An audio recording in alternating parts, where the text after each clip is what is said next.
Nápoje. Součástí správné životosprávy každého z nás by měl být dostatečný příjem tekutin. Mluvili jsme o tom, že vhodné je přijímat asi 30 ml vody na kilogram své ideální váhy za den.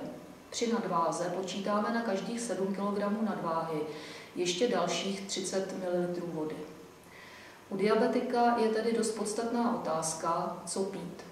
Nejjednodušší to mají lidé, kteří jsou zvyklí pít obyčejnou vodu z vodovodu.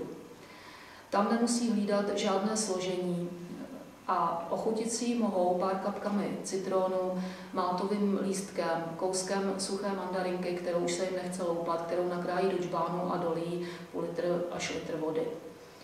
Pokud kupujete vodu balenou, musíte dávat pozor na to, co vlastně pijete. Pokud kupujete vodu a je to voda, nikoli minerální voda, a je to voda bez příchuti, máte to zase jednoduché.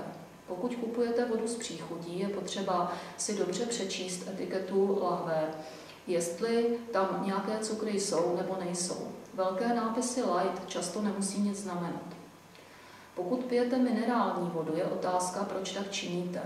Vzhledem k tomu, že nám v populaci stoupá výskyt vysokého tlaku, je asi dost zbytečné se každý den obohacovat další dávkou soli z minerální vody. Osobně jsem pro, aby bylo použito minerálních vod pouze v horkých provozech nebo v případě, že jsme venku v létě, hodně se potíme. I pak volím třeba méně slanou vodu, jako je magnézia, a dolévám jí 2 deci magnézie do půl litru vody. Pokud máte rádi různé ochucené limonády a šťávy, je potřeba zvlášť bedlivě sledovat zase na nálepce na lahvi, jestli cukr obsahuje nebo neobsahuje. Velké nápisy light opravdu nic neznamenají. Light, anglický výraz pro lehký, může znamenat, že v té minerálce je třeba méně energie nebo méně sodíku. Nemusí vždy znamenat, že je bez cukru. 100% džusy bez cukru osobně ráda nemám. Pakliže máte na jednu porci povoleno 100 g ovoce, představte si 10 deka jablka a kolik z něj tak můžete vyždímat džusu. Navíc jsou to nápoje dosti dráždivé pro žaludeční sliznici. Pokud už výjimečně použít, tak jedině pár kapek na ochucení vody. Čaje pít můžete a jsou vhodné. Čaje zelené, bílé, černé čaje, ovocné čaje v sáčku taky nepůsobí žádný problém. Nepijte čaje takzvané pečené, kde je vlastně ve skleničce dohromady různé druhy ovoce, cukr, často i alkohol a toto vše sterilizováno.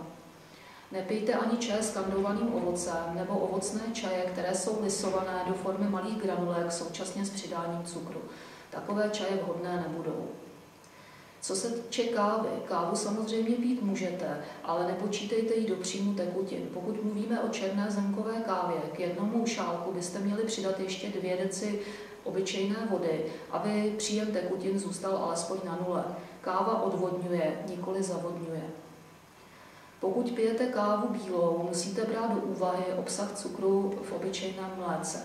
Pozor na sypké přídavky typu kompleta a 2 v 1, 3 v 1. V té sypké jakoby smetaně často bývá přimíchán cukr. S alkoholovými nápoji bych vyčlenila zvlášť skupinu pacientů, kteří v léčbě cukrovky užívají metformin. Tito pacienti jsou ohroženi v případě kombinace alkoholu s neznámým množstvím metforminu, anebo naopak svého metforminu s neznámým množstvím alkoholu, takzvanou laktátovou acidózu. Laktátová acidóza je stav, ke kterému dojít může a nemusí. Nutno říci, že u většiny diabetiků asi nedochází. Znamená určité okyselení organismu.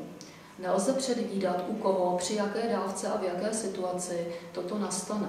Pokud ale u diabetika k laktátové acidóze dojde, jedná se o těžký stav, který je v 70% případů smrtelný, včetně léčby na jednotce intenzivní péče nebo urgentní dialýzy. Já osobně jsem proto názoru, že pacient užívající metformin má používat pivo pro řidiče, to jest pito, anebo se alkoholu zříci. Pokud bez alkoholu být nemůže, měl by na toto upozornit svého lékaře a ten mu vybere jiný lék, kde příjem alkoholu vadit nebude. Zas tam pravda budou jiná ale.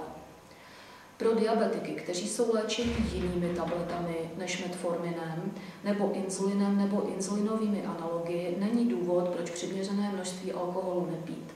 Je potřeba jenom vědět, že alkohol může vyvolat hypoglykemii. Proto se dříve podával na hostinách k bohatým stolům, kde hypoglykemie nehrozila. Byly to třeba svatby, křtiny, ba i pohřby. Další, co je třeba vědět, že alkohol nás spíše odvodňuje. Čili je vhodné mezi pivy se napít také vody nebo minerálky a víno pít třeba ve formě vinného střiku. Další, co je potřeba vědět, je, že alkohol má celkem velký obsah energie. Pokud pacient celý den počítá každý kilojoule nebo kilokalorie a večer se dá svá 3 piva, jeho úsilí přijde často vniveč.